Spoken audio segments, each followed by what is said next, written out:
Kenapa adab didahulukan sebelum ilmu? Jadi takwa didahulukan sebelum ilmu. Apa di antara turunan takwa itu? Ternyata turunan takwa itu diantaranya adab.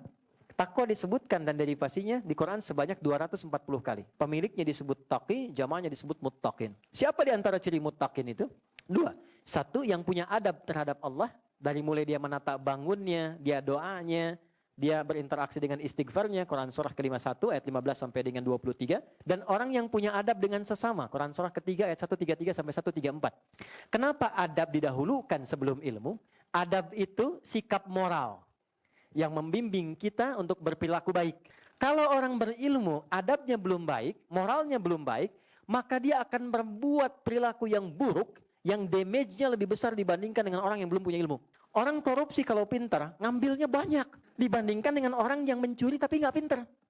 Sama, jangan dikira orang yang punya pengetahuan tapi minim adab, jangan dikira bermanfaat, merusaknya akan banyak. Siapa yang banyak memberikan fatwa yang keluar buruk, dan itu mencelakakan. Betapa banyak orang belajar, tapi kemudian setelah belajar berselisih. Ada yang mencela si fulan, ada yang mencela si fulan. Ada yang suami baru ngaji pulang mencela istri. Istri baru ngaji, bid'ahkan suami. Ketika kita belajar kan untuk menyatukan.